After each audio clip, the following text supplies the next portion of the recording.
Well, perhaps not. Well, then, Mr. Walsh, can we put you on? Okay? Sure.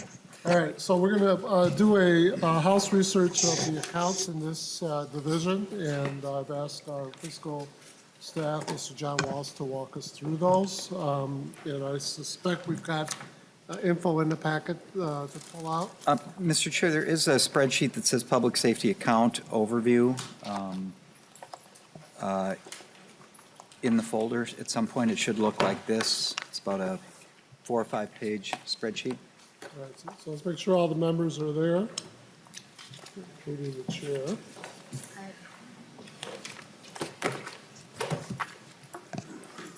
Let's see. Is it behind us? Thank you.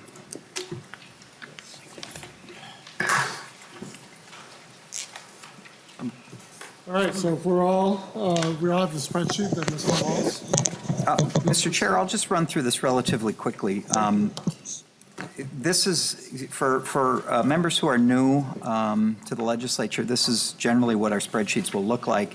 And I've included just a recent history of the last three biennia appropriation included, our 3 biennia of appropriations are included in the spreadsheet to just give a little bit of recent history. So starting on the first page, sentencing guidelines has presented before. They're one of our major accounts, and they talked about the things that they do. One of their funding is all from the general fund, and they're currently receiving about a little less than $700,000 in their base.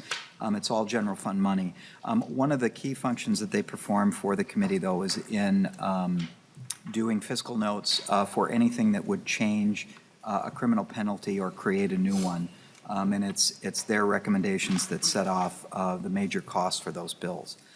Mr. Chair, moving down to public safety, we have a few different areas in public safety. Public safety is split into 2 different committees.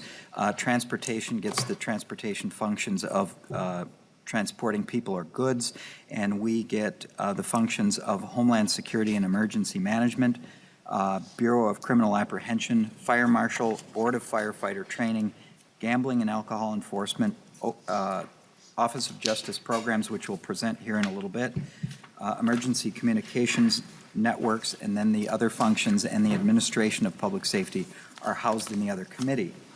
On the top of the first page, where we see public safety, Homeland Security, and Emergency Management, they currently get about $4.2 million a year. The special revenue, most of that is in general fund. However, they do receive some environmental funds and special revenue funds. The special revenue funds of about $850,000 per year, which you can see on the top line in the far right, is for hazmat teams. That special revenue account is the fire safety account, and that comes from an assessment on insurance premiums.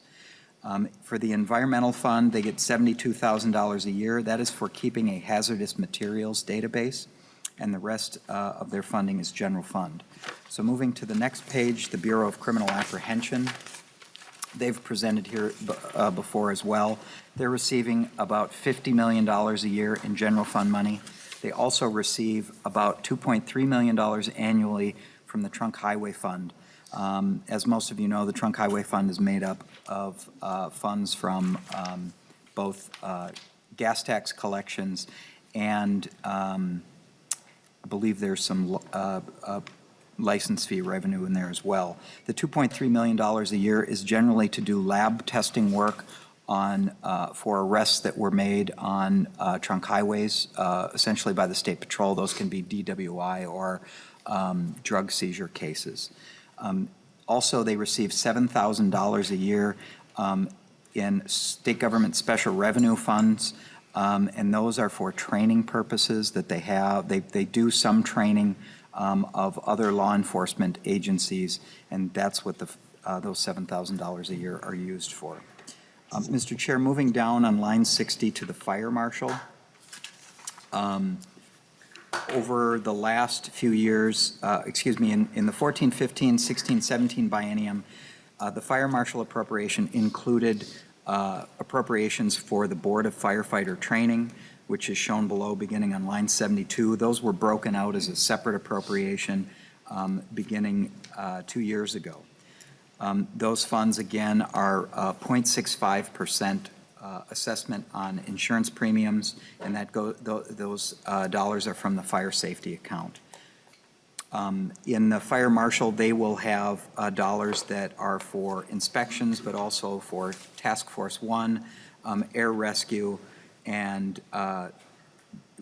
2 years ago, we added for Medicaid senior living inspections.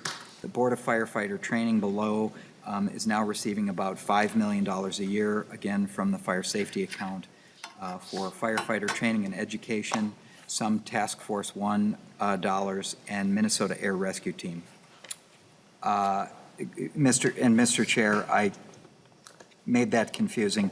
The Task Force 1 and the Air Rescue were under Fire Marshal in previous bienniums. They're now down under the Board of Firefighter Training. Mr. Chair, moving up to the next part of the Department of Public Safety, gambling and alcohol enforcement, there is about $2.7 million a year that goes to gambling and alcohol enforcement. About 1.6 of that is from the general fund. There are special revenue fund dollars that are mixed into their appropriation.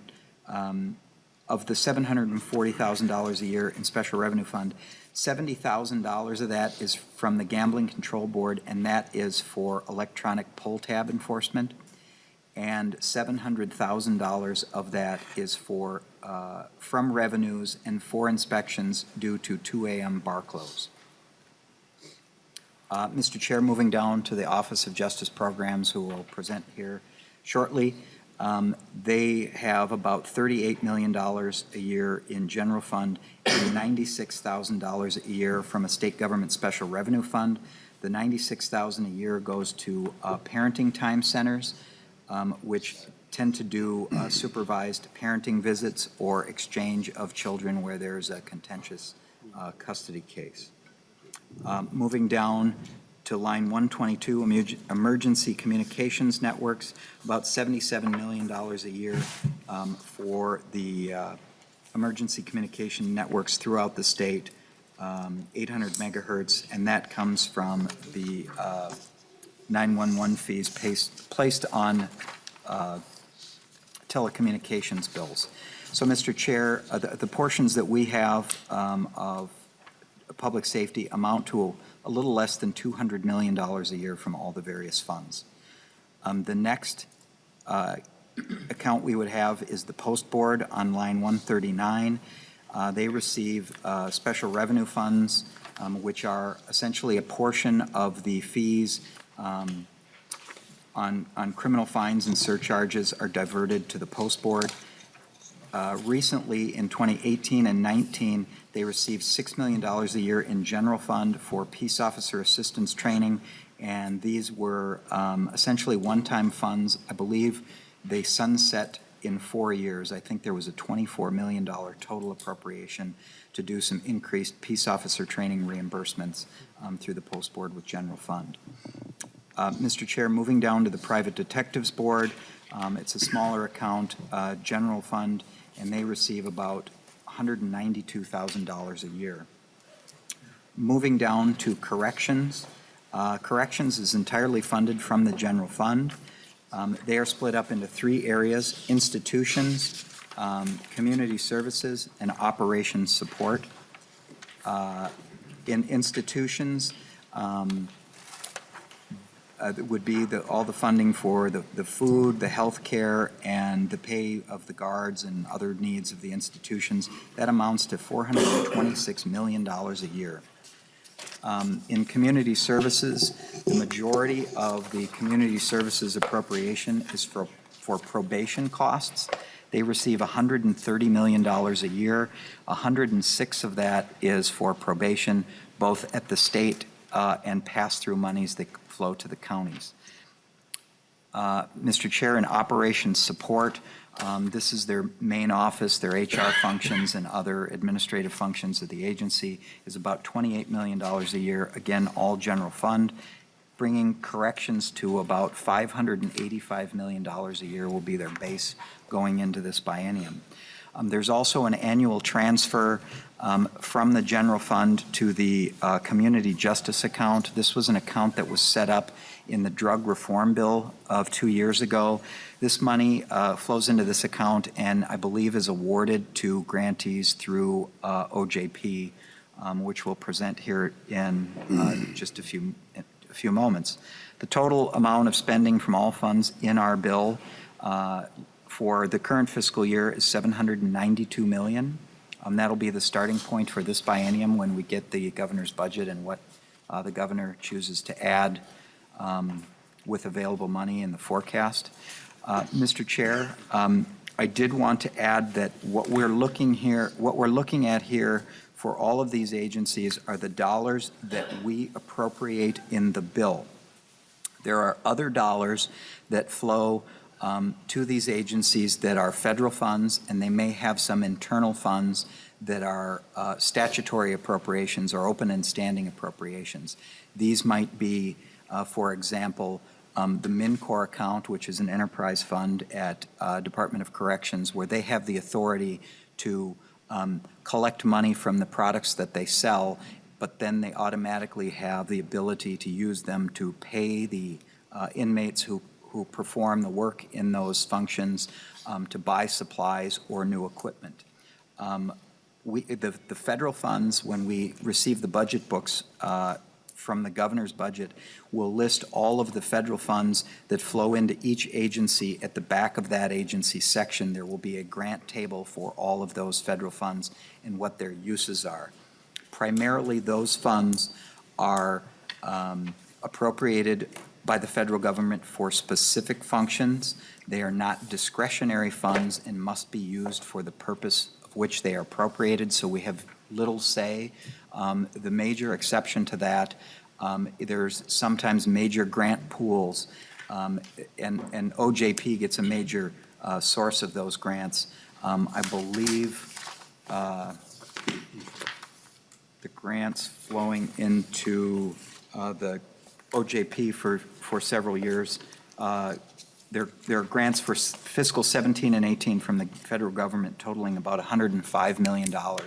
And those are somewhat discretionary to the state, and those are awarded by the Office of Justice Programs through a competitive process. But for the most part, we can't alter what federal funds are spent for.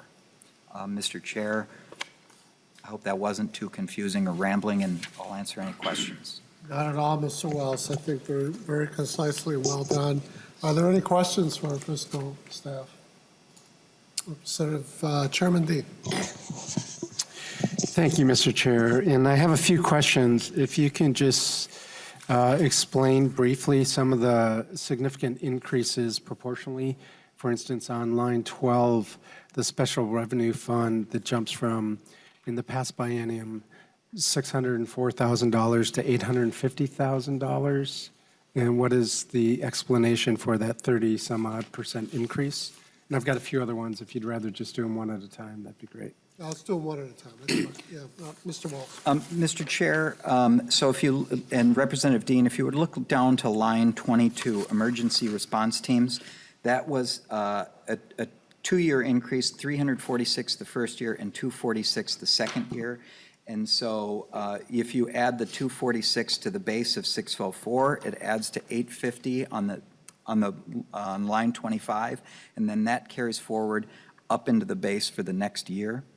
What I would say is that was an increase to the emergency response teams from the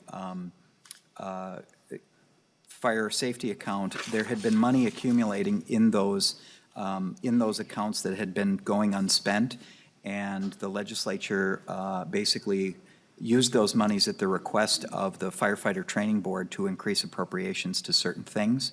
And when those recommendations were funded, that became the new base funding, and there is ongoing receipts to support that increase. I would say, as of note, that all things should follow from year to year, where you see at the end of the biennium something carry up to the top line of the next year. But if you look at the very top in sentencing guidelines, it goes from 604 up to 641. Sometimes there's an appropriation made in a bill outside the committee or an adjustment made. There can be transfers of certain functions or duties that come outside the bill that would increase the base for something else. Funding in a pension bill, for example, might go to an agency or some other function that another committee makes an appropriation for. And so the base may jump slightly, and it might not be explained by the spreadsheet. But I'm sorry, that was a little bit rambling as well. Mr. Chair, that's why I have these questions, to try to understand them a little better.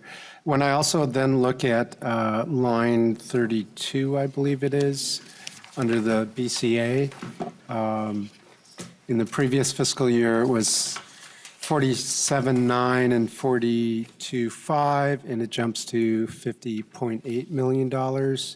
And I'm trying to discover that in the additional lines and carrying forward. Do you recall I what that apologize. increase? What line again? 32. 32. Yeah. I'm sorry to interrupt. Mr. Chair and Representative Dean, off the top of my head, I don't remember exactly what this relates to. However, there are certain things that are hidden on this spreadsheet.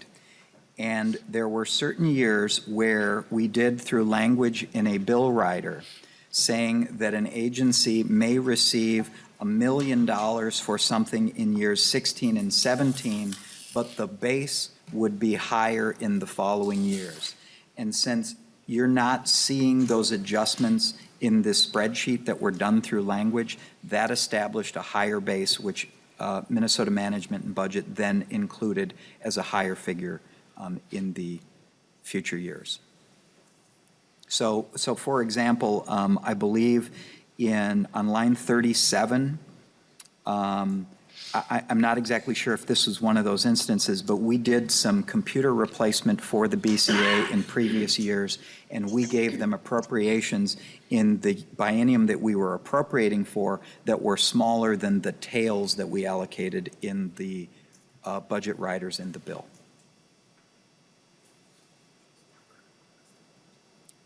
That is clear as mud. Thank you, Mr. Chair. It's still a bit confusing to have a 20% increase with not understanding where it comes from. I mean, I understand $1 million here, $1 million there, but when you get to $8 million, that all of a sudden just, I mean, I just want to know why.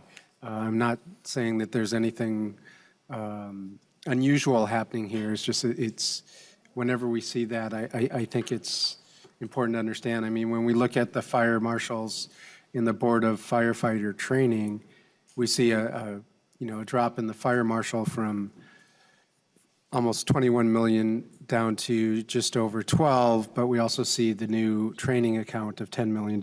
So that's easy to sort of understand how that's being taken care of. So I always just sort of, when I see large changes, radar goes off, and I just want to know why. Mr. Walsh. Mr. Chair, Representative Dean, I will look into the past bills and the rider language and get back to you on what the reason for that increase is. Thank you. Is that it? Cindy? That just a few. Thank you. Other questions? Representative O'Neill. I don't have a question, but I wanted to point out line 184, which is the Alternatives to Incarceration Grant Program. Even though it's not listed as such, it says other local grants. And so I just wanted to point that out, that with a very small amount of money, they had a 61% reduction in recidivism, which is really through the chart. So I just wanted to point out that line, that we should, we'll work collectively to hopefully bump that up just a little bit so we can have more folks not return back to prison. Looks like a very good investment on my part. Any other questions or observations? All right. If not, then thank you, Mr. Waltz, for the walkthrough. And we have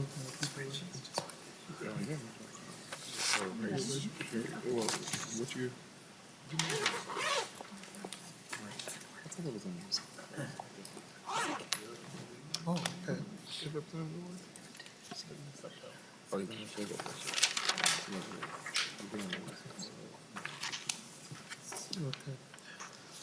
With that, we have House File 591, Representative Edelson.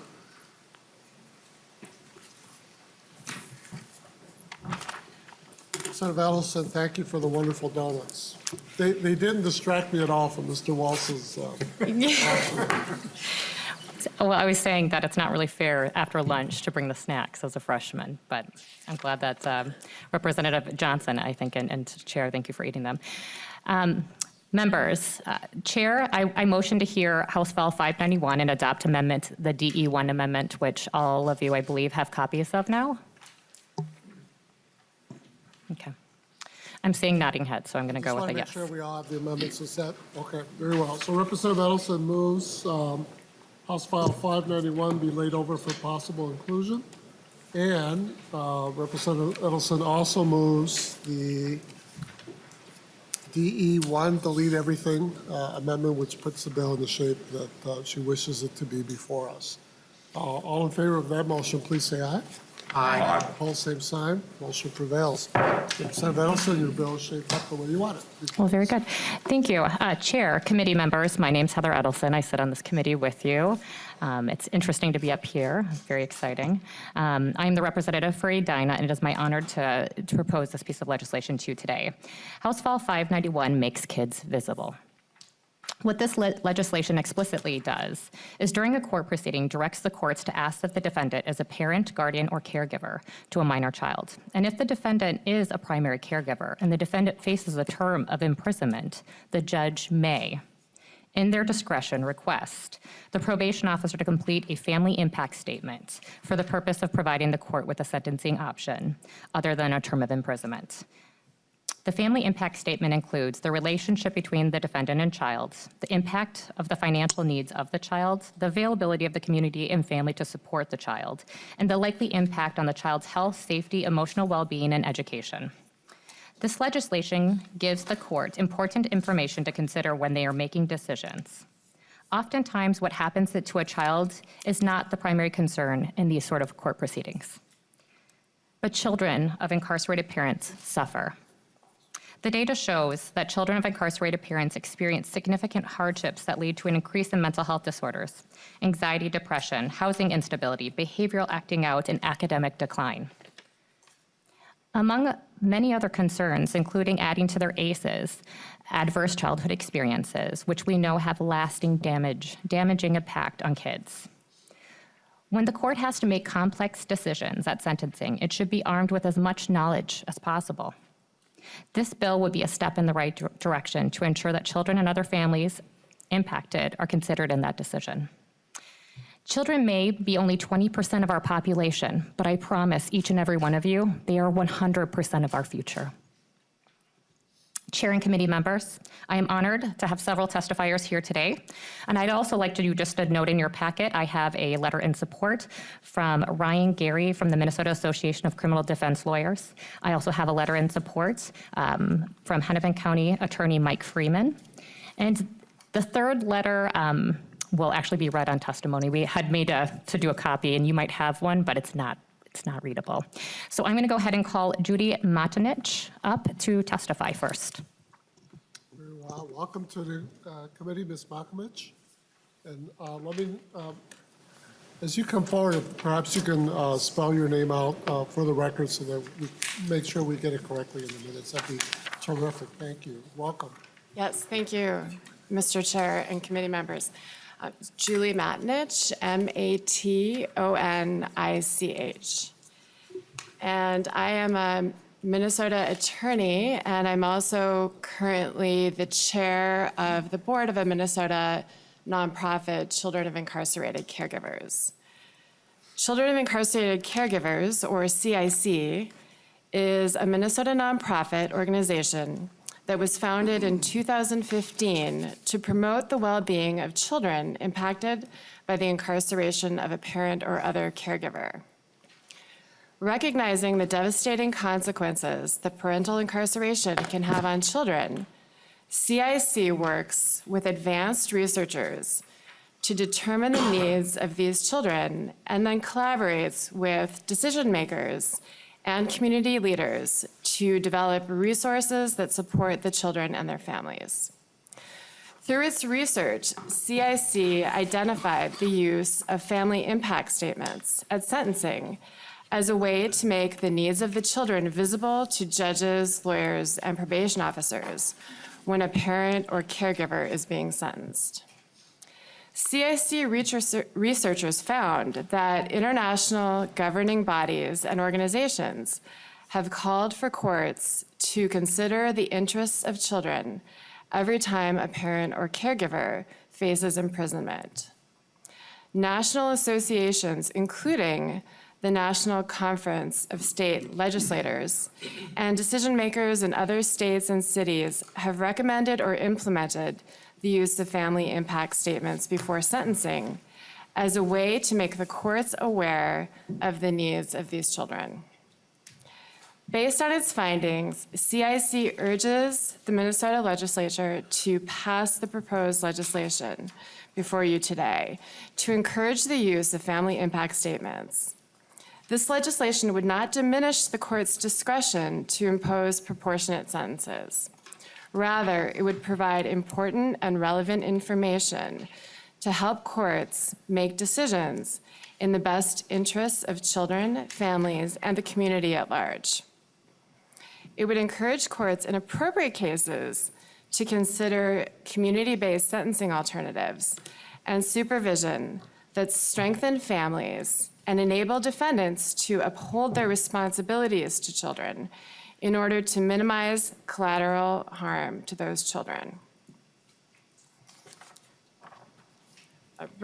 We received a letter today from Dr. Helen Kim of the Hennepin County Mother-Baby Program, and because it's difficult to read, Representative Edelson has asked me to read it aloud to you.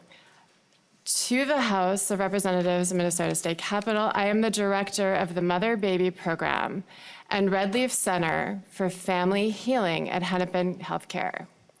Our mission is to save and improve lives by supporting the emotional health and parenting capacity of pregnant women and mothers of young children. Since 2013, we have served over 500 mothers in our intensive mental health program and helped over 2,000 callers to our Hope Line. It is from this experience with mothers, children, and families that I write now in strong support for the proposed legislation to add family impact statement as a consideration in sentencing. In our experience, we have seen that growing up with an incarcerated parent is common among our population of pregnant and postpartum mothers with depression and other forms of mental illness. Recently, we surveyed a group of our Mother-Baby Program patients and found that 16% acknowledged growing up with a parent who was incarcerated. Of note, there were significant racial disparities within this group. 10% of white women had a parent incarcerated, while 38% of Black women and 16% of women identified as non-Black, non-white. Among these mothers, the childhood hardship of having a parent incarcerated co-occurred with other adverse childhood experiences, including living in poverty and in an unsafe neighborhood. This pileup of childhood adversity negatively impacted the trajectory of their lives, financially destabilized their families, and undermined their ability to succeed in school and at work. In addition, as adult survivors of the trauma of parental incarceration, the mothers we serve often struggle to provide consistent nurturance and protection that their children need. This repetition of negative parenting practices is part of the generational transmission of trauma. These long-term negative impacts on adult health and functioning, including struggles with parenting, have been affirmed in numerous studies of adverse childhood experiences. By reducing or minimizing the impact of ACEs, including parental incarceration, on the children, and by investing in parents, we can help them be the nurturing and protective adults their children need them to be.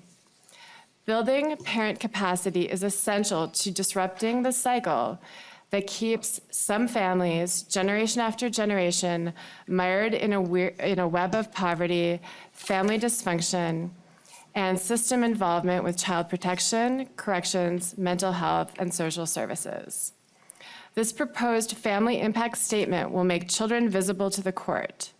This is an essential step in acknowledging and minimizing the unintended impact of parental incarceration on children and families.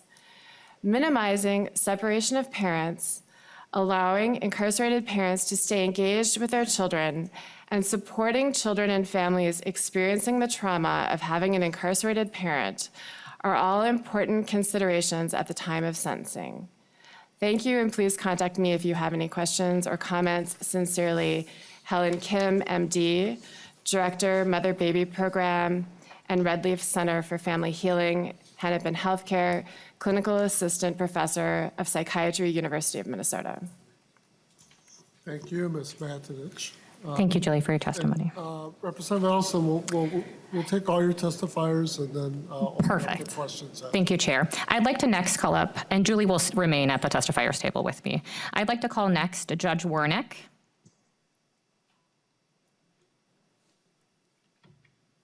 Good afternoon, Judge. Welcome to the committee. Please state your name for the record and give us your Thank you, Mr. Chair. My name is Mark Wernick. Last name is spelled W-E-R-N-I-C-K.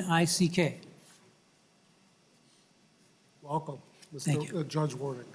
Okay, Mr. Chair, members of the committee, my name, again, Mark Wernick. I am a retired Hennepin County District Court judge, having served in that capacity from 2002 to 2014. From 2008 to 2012, I was the presiding judge, that means like the managing judge of the criminal division of the Hennepin County District Court. I am now on senior status. That means I am eligible to hear cases still on a per diem basis.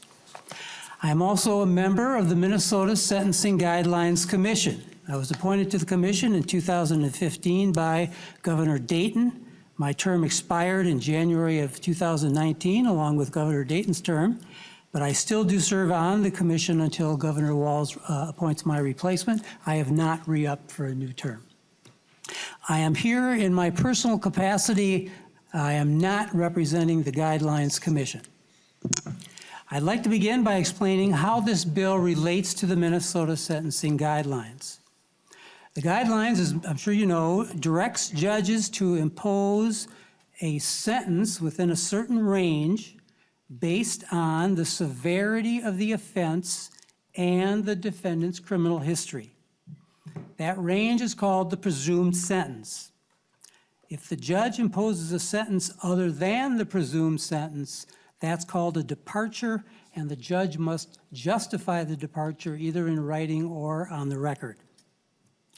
Generally speaking, in order to depart from a sentence that is presumptively a prison sentence, in other words, in order to depart from prison to probation, the judge must make a finding that the defendant is particularly amenable to probation. Particularly amenable means especially amenable or unusually amenable. Judges can consider the defendant's age, prior record, expressions of remorse, cooperation with authorities, attitude while in court, and the defendant's support system of family and friends. In addition, the judge must consider the impact on public safety by putting the defendant on probation rather than in prison.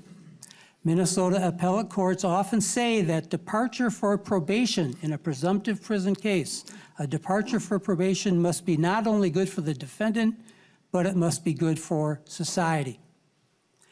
With respect to family considerations, or the consideration of children especially, the Minnesota appellate courts have said that the defendant's obligations to minor dependents may reflect on the defendant's amenability to probation. A defendant who is needed by minor dependents for financial or emotional support, that defendant may be particularly motivated to comply with the rules of probation, so that probation becomes good for the defendant and good for the minor dependents. This bill does two things. First, by directing the sentencing judge to inquire about a defendant's status as a caregiver, this bill alerts the judge to the important issues involving incarcerated defendants who have dependent children. Second, in cases involving a possible prison sentence, it opens up the pre-sentence investigation process to allow for a family impact statement. By having this information come from a probation officer, and certainly with the help of the defendant, rather than just from the defendant, the court is best assured that its sentencing decision will be based on reliable family impact information. I recognize that requiring or asking a probation officer to do a family impact statement, that's going to have a workload effect on the probation staff.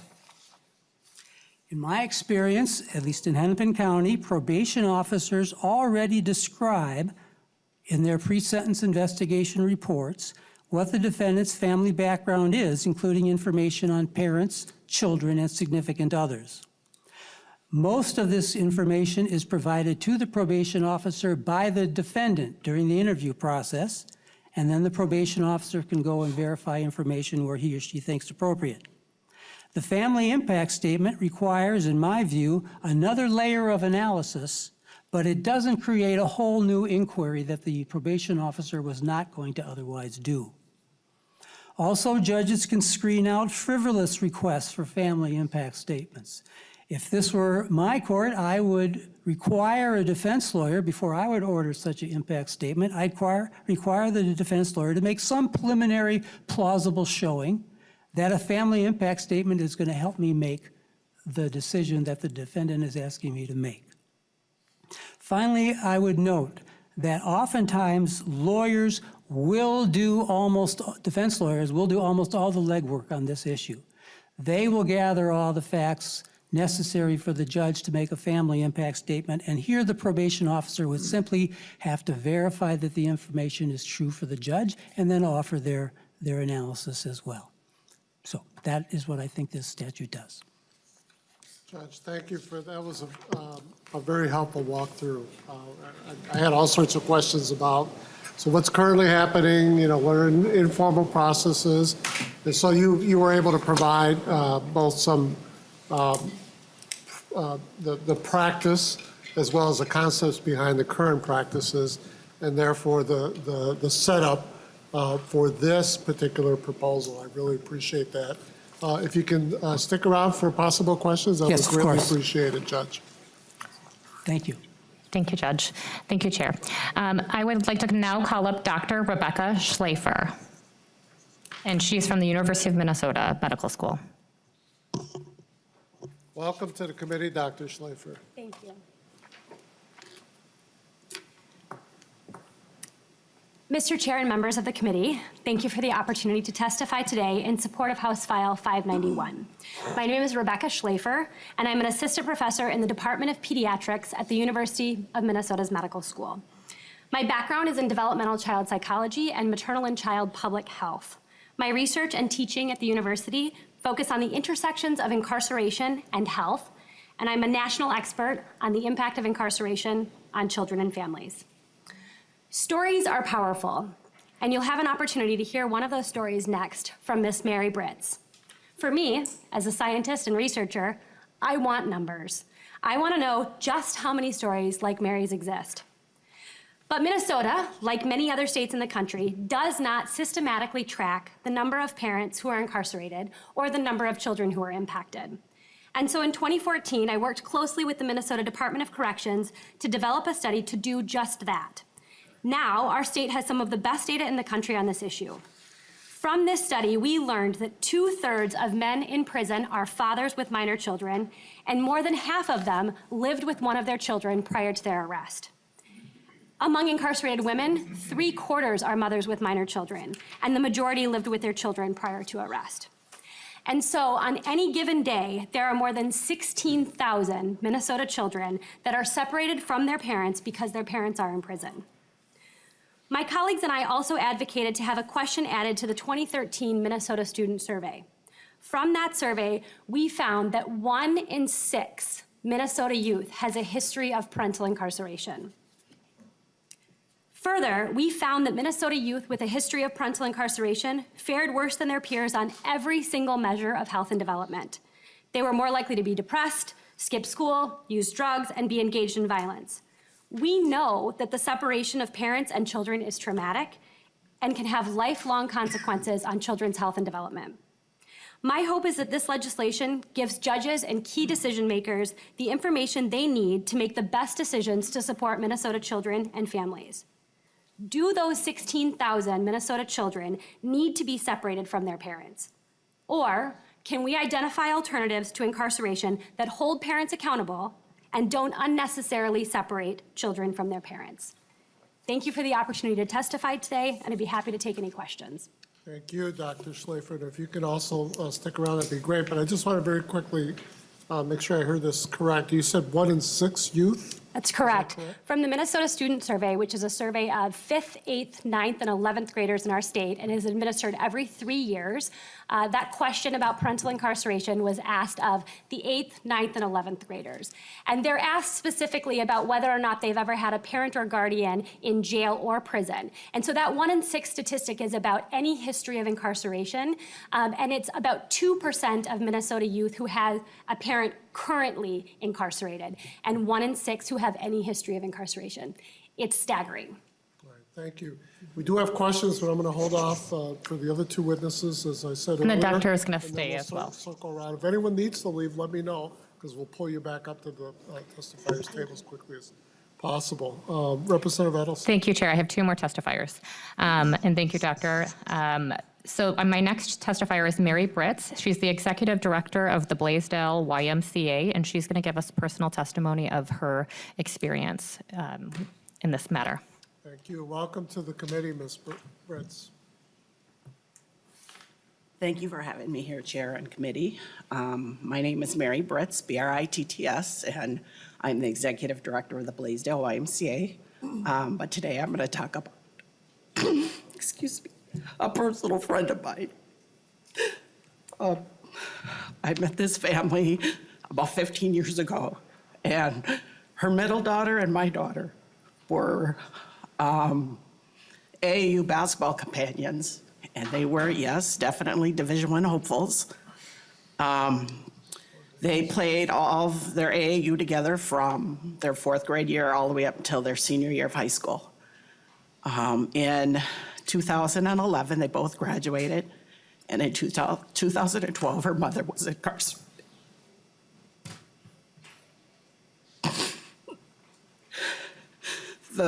Her daughter, which she has 3, the oldest daughter was out on her own. The middle daughter was, thank you, going on to St. Thomas. She got a full ride academic. She was a 4.0 student and was on the National Honor Society. School was her first love.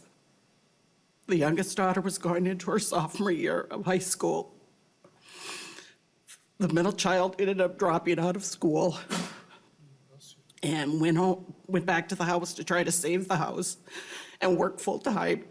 That lasted about 3 years or 3 months. And I stepped in and just told her this isn't gonna work. So I took both of the girls and they moved in with me. They did lose their home. She was contemplating suicide. The youngest child was very much going through, again, 15 years old, very promiscuous. I was dealing with a lot of gentlemen coming to the house, her coming in at 1 and 2 o'clock in the morning, and her father the family was married back in like 2010 or 11, and they separated due to his, chemical dependency. And so when mother was away, I contacted the father and worked with him for about 6 months to help him get to the point where he can actually participate in his daughter's lives. One of the other things I made sure happened is every Sunday I got the girls together and we went to visit her mom for the 2 years to make sure that they kept a relationship with her. When mom came out, she did move in with me. worked with her for 2 years and got her to a point where she was working 2 full-time jobs. And now she has her own place. The middle child is still trying to figure out, where she wants to go at 26 now. She lives in Arizona and working. The younger daughter is here. We did get her through high school. She didn't get pregnant, and just working. But I know right now there is still a lot of resent and harsh feelings between the girls and their mother. So I really thought with all my heart, if something could change where she could have been there, the middle child would have finished college. She was so smart. It would be somewhere in a career. And the younger daughter would be in post-secondary education right now. But and I'm really sorry that I get very emotional about it. It was not an easy time. My daughter was away at college and I was working with these other 2. And it just seems that there could be something I've done differently. And had that mother been a part of those 2 girls' lives, that their lives would be different today. Thank you, Ms. Britz. You certainly have our strong sympathies for your personal sense of loss and strong connection with this family. This does speak to collateral consequences of how we administer our laws, and of course as well, the behaviors of individuals who are, that their behaviors lead them into our correction system. With that, I think you have one more testifier. I have one more, yes, Chair. Senator Edelson? And we're gonna close with our last testifier. Ramsey County Attorney John Choi has joined us today. Really what I'm trying to do, committee members, is make sure that you hear from every possible aspect of how the law is impacted from persons impacted. So I thank John Choi for joining us, and I look forward to hearing his testimony. Welcome to the committee, my Ramsey County Attorney, Mr. John Choi. It's a pleasure to see you. Good afternoon, Mr. Chairman, and I haven't had a chance to congratulate you in your new role, but congratulations. It's really great to see you there in that spot, and it's great to be here with all of you, to the members of the committee. I'm here today to lend my support to Representative Edelson's bill, House File 591, because I think it's an important piece that's been missing for a very long time as we think about the issues of how an effective criminal justice system should be for the people of Minnesota. I think that this notion that when we make this very huge decision to send someone to prison, we have to come to terms and we have to have a reckoning about the harm that incarceration can occur to family members and ultimately to our community. And so having a very, very intentional way of getting this information before the court so that it's a consideration as a part of what justice should be in a particular case, I think is an important one. As a part of a criminal prosecution, the prosecutor's job is to represent the state's interests or the people of the state of Minnesota. Oftentimes we say that we represent the victim, but technically we represent the people to ensure that justice is done. And of course, a big, big part of what we need to do is to do right by those who have been harmed. And as a part of the prosecution, that's what that is all about.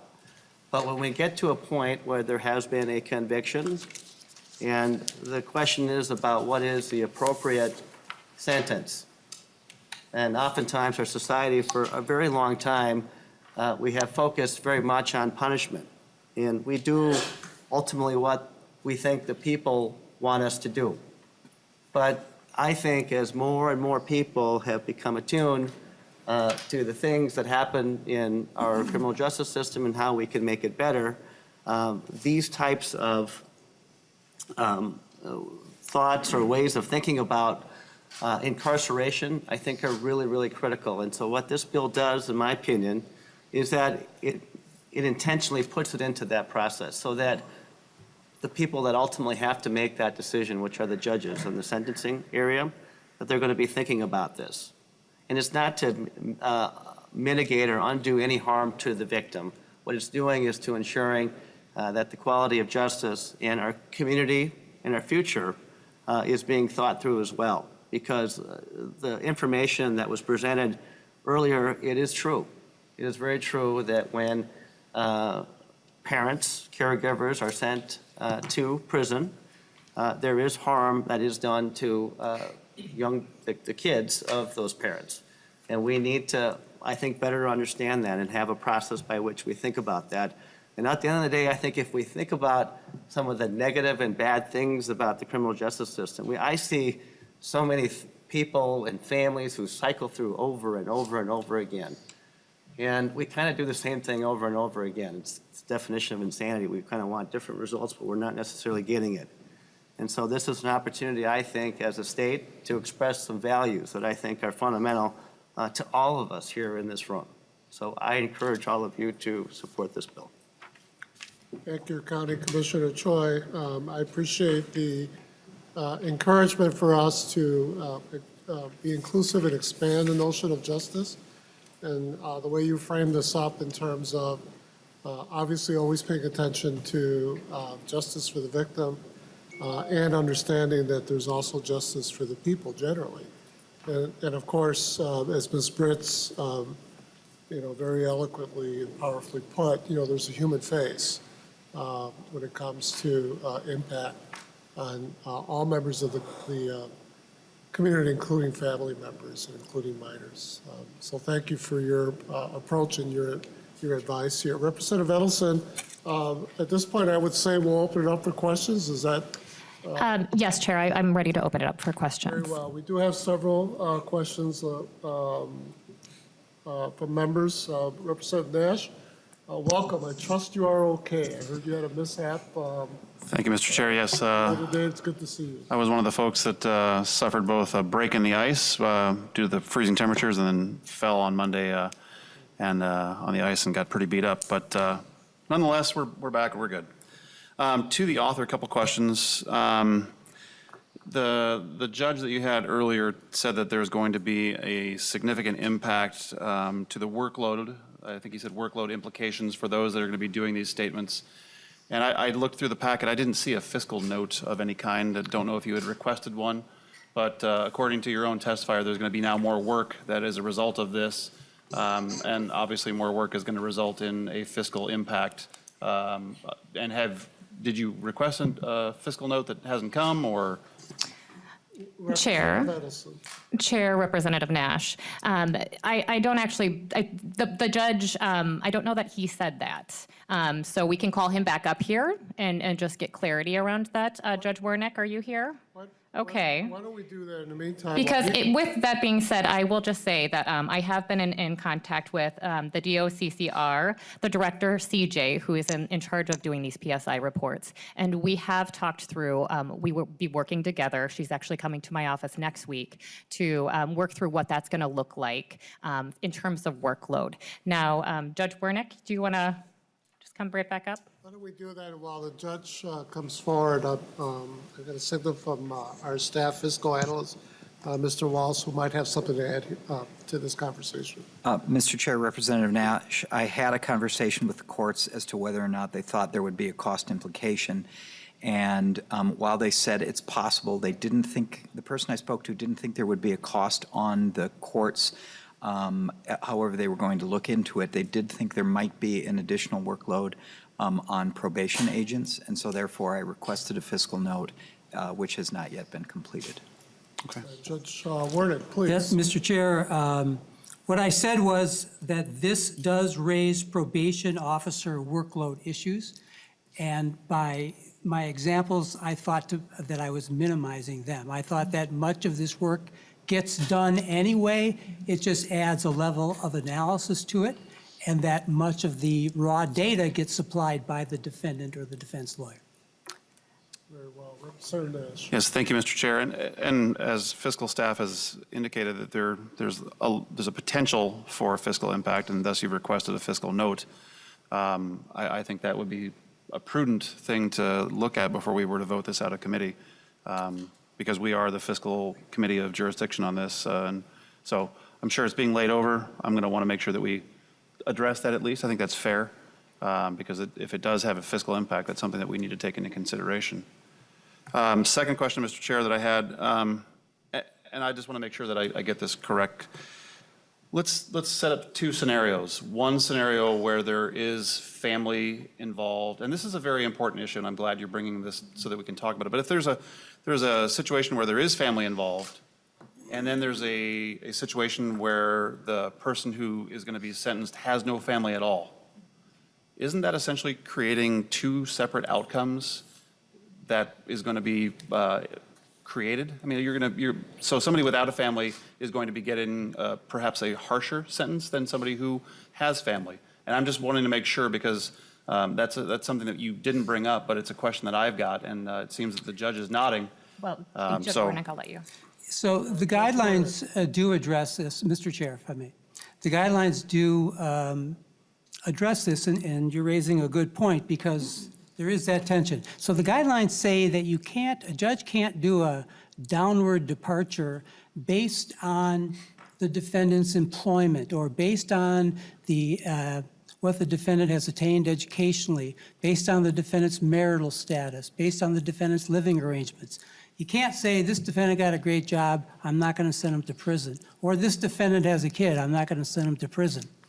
But you can use all these social factors to look at the whole person to see how amenable this person will be to probation. So now the family connections are relevant. So the person without a family certainly can't use that in support of whatever case he or she wants to make for a departure. That person's going to have to describe other things about him or herself. But the whole person is relevant to the question of whether he or she will be particularly amenable to probation. And if I may say that what we're trying to do by saying that you can't consider employment, educational attainment, and so forth, I believe that if you go back to 1978, when the guideline statute was first implemented, everyone was very concerned about not having race discrimination be built into the guidelines. And so they wanted to identify certain factors that are often associated with race, such as education and employment. And then they wanted to say, don't go there. So something like family ties, your need to give emotional support to children, that kind of thing. That has no racial barriers. That's a fair area of inquiry. So Judge Warnick, the amenable to probation concept remains consistent and still holds as a reason for departure. I'm sorry, Mr. Chair, I think I missed you. I'm just observing that the amenable to probation concept holds. This is within the scope of that, Yes. that allowed reason for departure. Yes. Well, thank you, Mr. Chair. And again, I'm just, I want to make sure that I'm hearing this correctly, that somebody who doesn't have family could realistically see a different outcome. I just want to make sure that we're getting that on the record, because that's something Representative Nash, and Chair, Representative Nash. Mr. Chair, if I could, I know that Representative Edelson is a new member of this, but we have decorum, and we allow that the person who's asking the question first to finish. Representative Nash, please. Thank you, Mr. Chair. Representative Edelson, we do have decorum here, and Senator Nash. Very well. So I just want to make sure that I get the answer correctly so that I can properly evaluate this and get into a position where I'm prepared to vote in favor or against this bill. So I would welcome your answer, or the judges, or whomever. Representative Chair, Representative Nash. Members.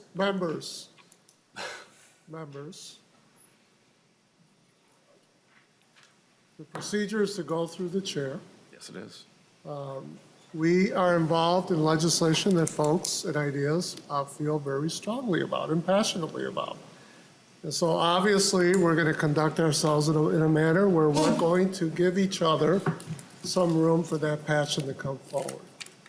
But at no time do I expect any of you to bypass the chair in that conversation. That applies to both sides of the aisle. So let's take a deep breath and let's talk about the substance before us. Representative Edelson. Chair, Representative Nash, I would also say that socioeconomic indications of how those also come into play, and that's not necessarily fair either. But I would encourage the judge to hear your perspective. Judge Warnick. Mr. Chair and Representative Nash, I think you're merely stating the obvious. It's just somebody who doesn't have minor dependents is not going to be able to make an argument that they ought to stay out of prison because they have minor dependents. I mean, it's just another fact judges consider. There's lots of facts. So I don't think this unfairly discriminates against people who don't have children. It's good for people who do. Representative Johnson. Chair Mariani, one of the questions I do have dealt with the survey of the kids that were in school. The question I have is, they said 1 in 6, which is 16% of the state population, roughly. We have more people spending one night in jail for a DWI than we have going into our state prison system. I guess if next time I'd like to actually find out the numbers, how many were in county time doing short time for something stupid, getting drunk and getting into a bar fight. You end up going to the night in jail, and then when you get bailed out the next day when you go to court, a few weeks later, you pay your ticket and be done. Compared to actually some of the serious crimes that we put them into the state prison system, because there's a huge difference there. But there's also consequences for that. And I'm concerned about the departures we're talking about here that Representative Nash brought up. I don't believe if you actually look in 1978 when the sentencing guidelines was started, and I wish Nathan Ritz was here from the Sentencing Guidelines Commission. He could answer some more questions, but I do not see him here. That was set up to stop and try to alleviate sentencing disparities. It's done a good job, but unfortunately, the departures that judges are doing are causing even more disparity in the sentencing. But I understand the idea behind this bill, but I do believe it's the wrong approach, because it doesn't matter who you are, whether you're affluent, whether you're not. Everybody should be treated the same when it comes to our prison system. There shouldn't be favorites. Everybody should be treated the same. This changes things again, and I don't think it's going to even fall in the sentencing guidelines. When you start doing departures, it creates more problems. In Minnesota, we already have one of the lowest incarcerations in the state, or in the country. We average 47, 48, we've been as high as 49 in the lowest amount of time incarceration. And the other thing that bothers me on this bill. Representative Johnson, I apologize for interrupting. We are in questioning a period with our testifiers. And so if there's a question that I would really appreciate if you get to it quickly. I do have one question that I'd like to finish up with where I was going. The one thing is, yes, are those kids victims of the system? Absolutely. But you're missing a lot of other victims that I don't think you thought about. The victims of rape, the victims of murder. Representative Johnson. Those victims are just as important, Representative Johnson. and they're not being answered here. Representative Johnson, I would ask that you not question the motives of I'm, members here. Chair Mariani, I'm Question here speaking is for those not what victims. the representative has not thought about. The question before the table is the proposal itself, and I would greatly appreciate if you get to a question on that proposal. We have 3 other members who have questions. We also have another bill, and there are members of the public who may want to testify on this bill. So if you can work along with the chair here and get us quickly to the work we should be doing right now, which is to ask these witnesses, while we have them, questions in order to clarify our decisions on this bill. I appreciate it. Now I'm trying to remember the question I had. I was going in a line and you interrupted me. I'll see if I can remember what the question was, but like I said, Please, Mr. Johnson, Representative Johnson, thank you. yep, we do need to be concerned about the actual victims of the crime as well. Thank you. I didn't hear a question there. Representative Considine. Thank you, Mr. Chair. So pleased to hear that our system is so equitable at this point. Representative, if you would set aside your state representative hat for a minute, put on your therapist hat, could you address some of the impacts on the children, please?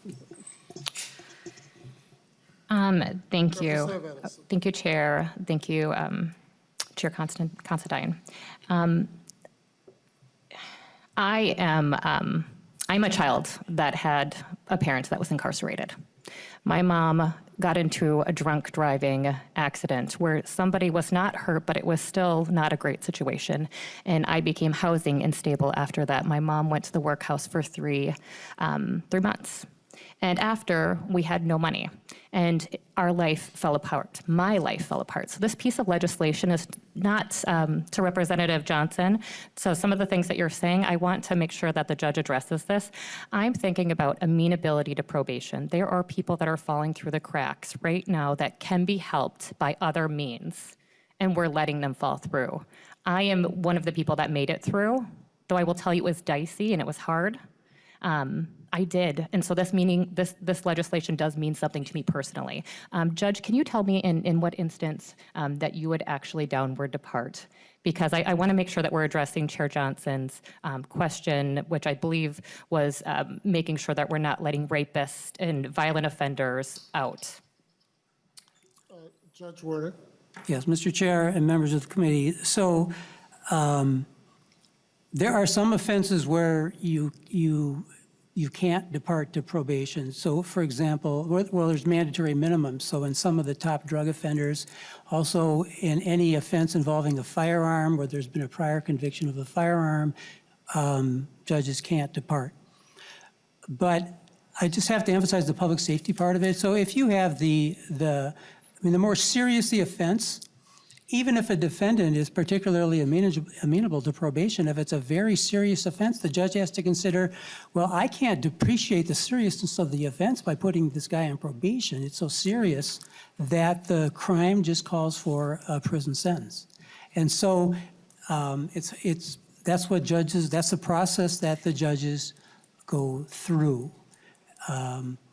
I'll just say that historically, you see about 18,000 offenses a year being sentenced in Minnesota. This is 2017.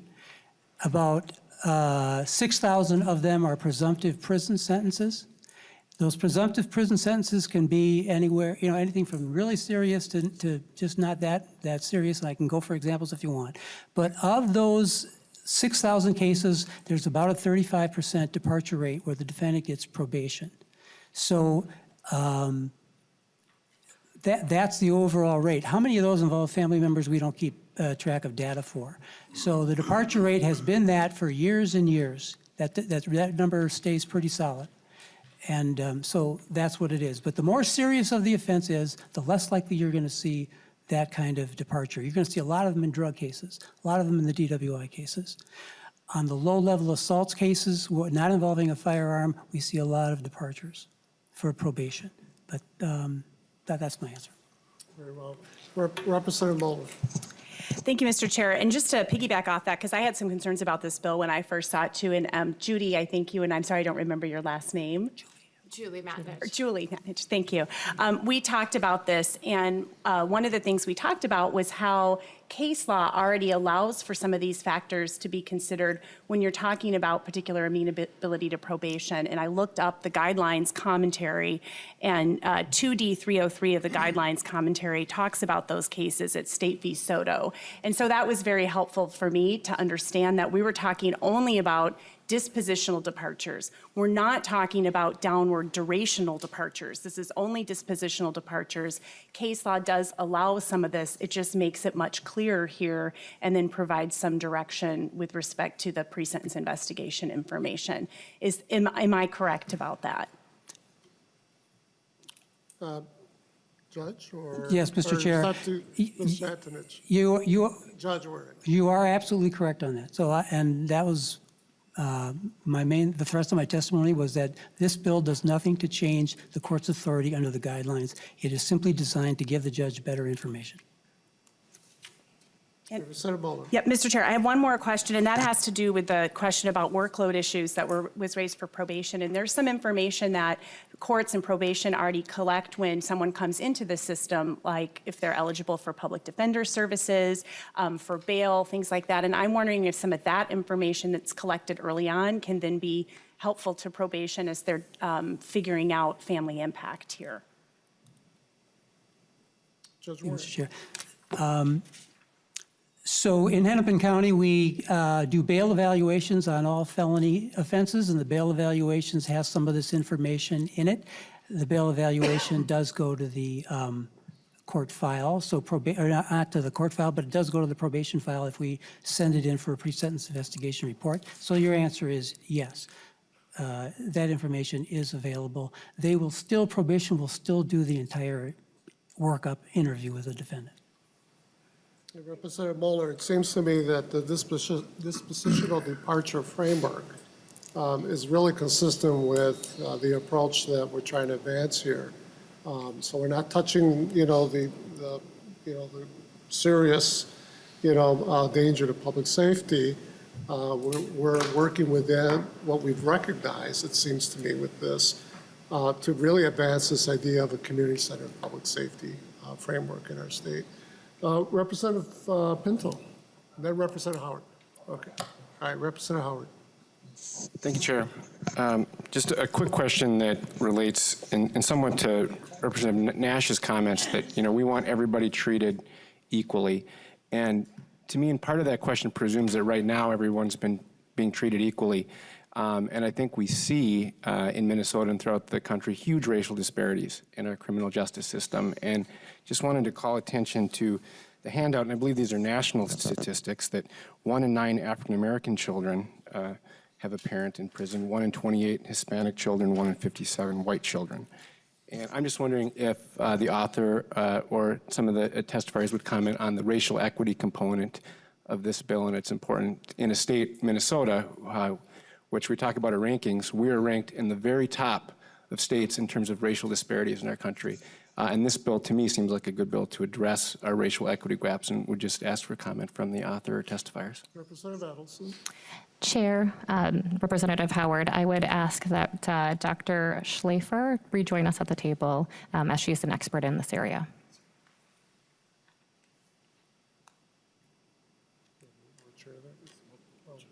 There are multiple chairs there, so we're going to perhaps the testifiers can hang around nearby. Dr. Schlafer. Mr. Chair, members of the committee, I think that this is a really important point. And while our state does rank one of the lowest in terms of incarceration rates in this country, we have some of the worst disparities in the country. For example, one of the programs that I work closely with is the Minnesota Prison Doula Project. We provide support to pregnant women in prison. Despite the fact that Native American women make up less than 1% of our state's population, they are 25% of the pregnant women who come to prison. Parental incarceration is an adverse childhood experience, and we know that it is connected to other adverse childhood experiences, right? Parental substance abuse, parental mental health problems, separation from the parent. And we know that this constellation of ACEs is what perpetuates inequities across generations. So when kids have an incarcerated parent and they carry all this other adversity and this risk with them, we are starting them off, for those pregnant moms and those babies, from the very start, We are starting them off on an unequal footing. My hope is that this bill will help us consider parenting and alternatives to incarceration so that parents can be together. It doesn't mean that that parent isn't accountable. It is that we are minimizing the separation between parents and children so that parents can get support for what they need in the community to be better parents, to be safer citizens, and that their children are not disproportionately impacted. Thank you. Thank you, Representative Howard. Representative Dean. Thank you, Mr. Chair, and I'm going to give some personal testimony here and then ask a question, because when I was younger and I was arrested and I went through the court system, they did my pre-sentence investigation and they considered my home situation, they considered my parents' situation in relationship to me when considering my sentence.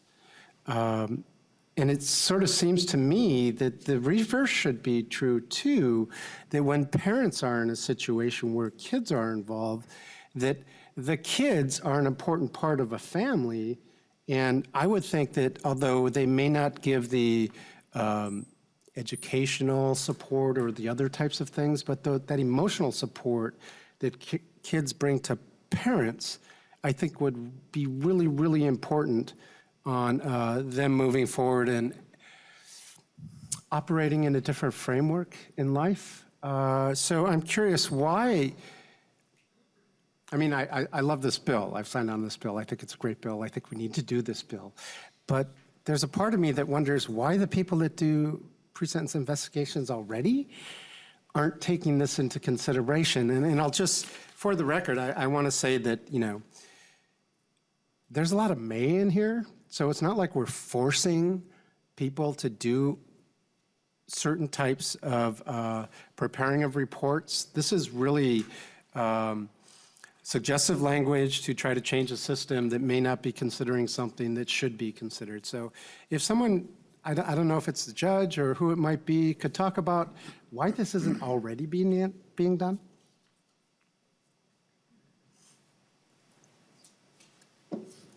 Welcome back, Judge Wernick.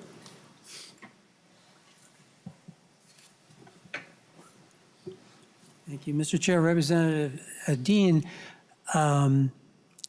in my experience in Hennepin County, where we do pre-sentence investigation reports, they almost do this. So the judge gets the raw data on children and who are they living with and what kind of support does the defendant give the children. But it doesn't, in my recollection, it doesn't go kind of the extra step as to what's going to be the impact when you remove the defendant from the scene, and then how are we going to make up for whatever, you know, responsibilities the defendant has. So we're adding that extra step. And I would say also that the law in this area, the idea that we look to the interests of children to sentence a defendant. You know, there's only a handful of cases that have gone to the appellate courts about this. They've all said that the courts can look to the impact on children, but it's still a little bit counterintuitive for a lot of practitioners. And they say it's just, you know, it's just about the defendant, and if two defendants commit the same crime, they ought to get the exact same sentence, and you don't get into the nuances of their lives. And so that's just, I mean, it's just the way it is, and that's why I think legislation would help move the ball along and get judges thinking about this more and get the defense lawyers thinking about it more. Chairman Dean. Thank you, Judge Warnick. And, you know, I just for the record, my offense was before there was a sentencing guideline. So the judge had the opportunity to do downward departure. And, you know, ultimately, there are times when our criminal justice system does work, and there are many times when it doesn't work, or at least it has very much unintended consequences. So I want to thank you for your testimony, and I especially want to thank Ms. Britz for your testimony. It illustrates, unfortunately, situations that are out there. And if we're not addressing those situations just because we're blind to it, I think that that's a little bit on us, but it's also important that the public testify to us and let us know those things that are really happening on the ground. So thank you, Mr. Chair, and I'll end my question. Yeah. Thank you, Representative Dean. And Judge Warnick, just again, I want to be clear. Is this conversation, it's a good conversation. As a judge, would you read this language as not holding someone accountable? I know it's sort of like perhaps one of those dull questions, but I think it's important as a practitioner, as a judge, to share with us, whether anything in this language produces a situation where we're not holding folks accountable. Mr. Chair, I'd answer it this way. The legislation is really neutral on whether or not any particular defendant should go to prison or get probation. The legislation is just about giving relevant information, making sure relevant information gets to the judge. Once the relevant information gets to the judge, a judge may very well say, these kids would be better off with the defendant in prison. So, it can go either way. Very well, thank you. Representative Lucero. Thank you, Mr. Chair, and I guess my question is to the bill author. So it was last year or the year before, I had the opportunity to spend some time with Hennepin County family law judges, and the stories that they were telling, it was just heartbreaking, the impact of to children of the ordeals that the judges have to deal with. And the judges were explaining it was sometimes the parents are in and out of all kinds of circumstances that simply have a negative impact on children, negative influence. And it was, again, just heart-wrenching to hear some of these stories. So one of the things that's very concerning to me is what is the influence that parents have that might be engaged in negative behaviors onto the children? And so as I'm reading this bill language, I'm seeing the report is to go into and attempt to quantify the impact to a child's health, the safety, the emotional well-being, and the education. And I guess my question is, will the report also quantify the potential adverse impact, the negative impact of continuing a parent that is engaging in negative behaviors that would, again, have a negative influence on the children? Representative Edelson. Chair, Representative Lucero, I think to what the judge said just a moment ago, working as somebody that's been guardian ad litem with Hennepin County, I've seen exactly what you're talking about, and there are situations that kids are in that are terrible situations. And in that situation, I do believe that family impact statement would capture a lot of that, to the judge's point where the judge may not, there was some, actually, Rebecca, we should probably talk about this, there was some question as to if the information gathered in the family impact statement could actually hurt the defendant, because what if they are not? But the reality is I think that going to helping the judge, to be very clear, the judge, there's a shall and there's a may. The shall is to ask if there's a minor child. The may is the judge may take that in consideration. The judge may not. Right now, the judge, I think it's just better to have a judge making decisions that are more informed. And so I do think that some of that information is going to be captured. Judge, do you have anything? Representative Lucero. Thank you. Just a more of a quick follow-up comment, and I hope that's right if this language does move forward, because it is my high concern, just reading the language here, that it would not necessarily capture that information. And my concern with the language as it's written is that it would not do that. And I know much of the conversation as I've been listening has been surrounding how will the children, this is geared towards, I'm getting the impression it's geared towards having the parent who's committed or has been convicted more in the child's life. And I'm not convinced that's healthy in many cases. And I just want to make sure that it is captured, because as you were talking about perpetuating generational stuff, we need to remove parents out of the influences of their children in some of these cases, again, as the conversations from the family court that I was hearing. So, yeah, thank you. Chair, I would love to, Representative Edelson. I would call on Dr. Schlafer. Thank you. Please.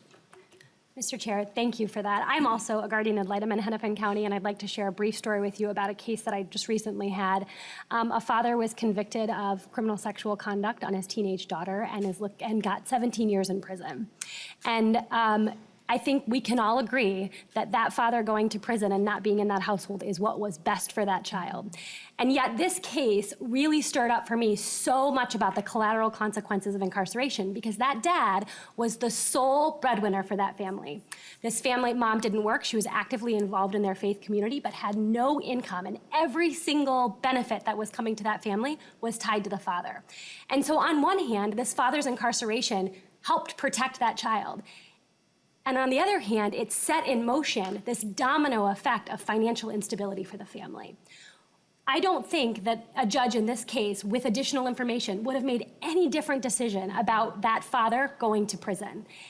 What could happen, though, potentially, is with additional information, a probation officer could say, whoa, this family is now in a heap of financial trouble. Maybe we can connect mom to some additional resources or get her some job training so that she can get some support for this family.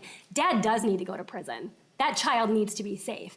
And yet, there were still negative consequences for that family that really resulted in that now teenage daughter working 20 hours a week while taking classes at the U at Menards to make money for her family, because she was now the sole breadwinner for her family at 17 years old.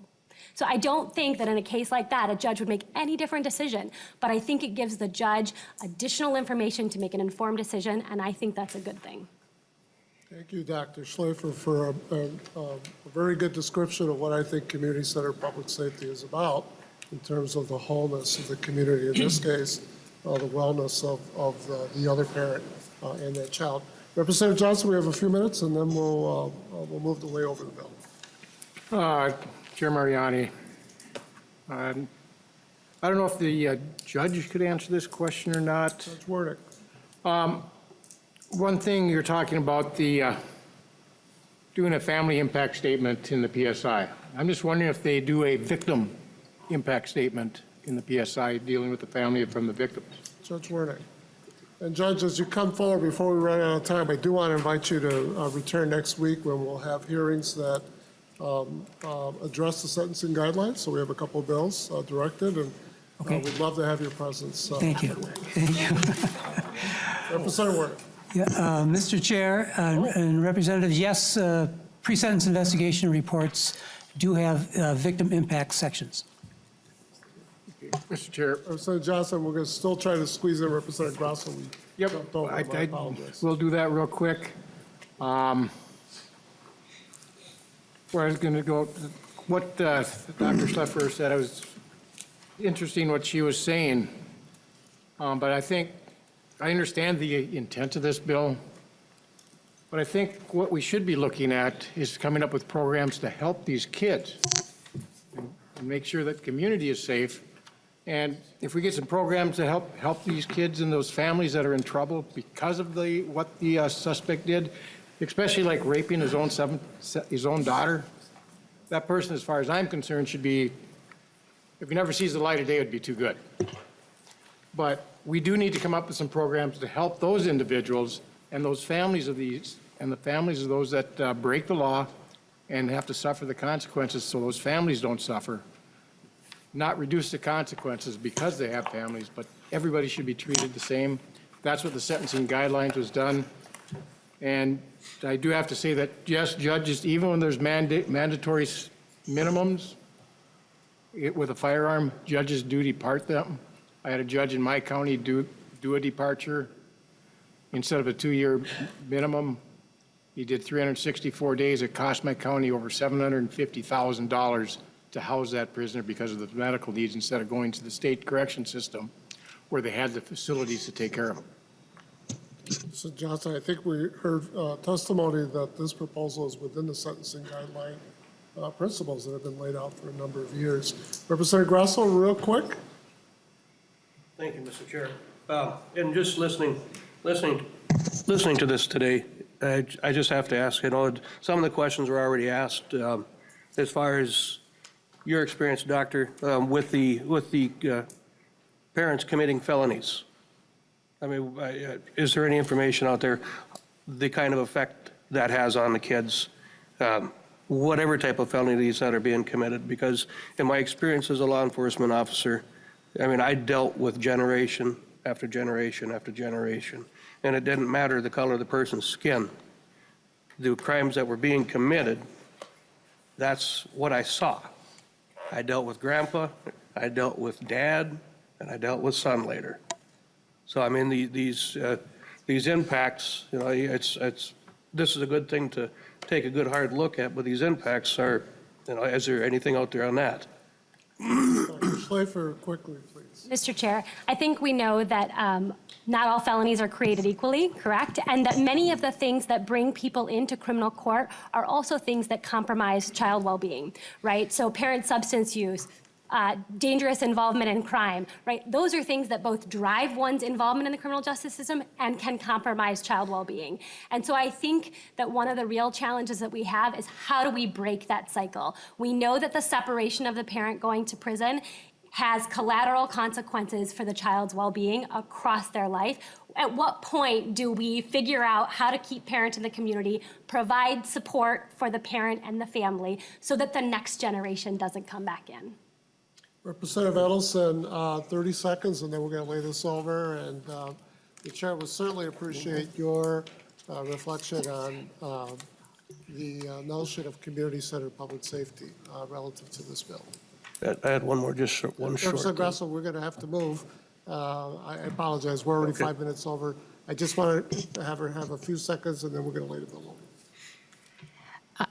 Thank you, Chair. I know that this is this strikes chords with lots of different people.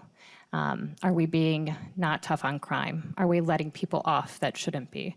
But the reality is, as Dr. Schleifer really did testify to, the reason that this bill was drafted is because right now, even the director of the DOCCR said that this could be helpful, that there is a missing piece here. And so this legislation goes to try to fix that, goes to try to make sure that we're looking at the implication and trying to stop this cycle that we see. 1 in 6. And, you know, there's just so many impacts with this. So I just, I hope that we can have this bill laid over for possible inclusion in the omnibus bill. And we will do that. We'll have the bill back before us. And so Representative Grasso will continue that conversation at that point. I do want to thank all the testifiers, Ms. Matnich, Judge Wernick, Dr. Schleifer, Ms. Britz, and our county attorney in Ramsey, John Choi. And at this point, House File 591 is laid over for possible inclusion in an omnibus bill. And members, until tomorrow at the same time, this committee stands adjourned. Question for you, Mr. Chair?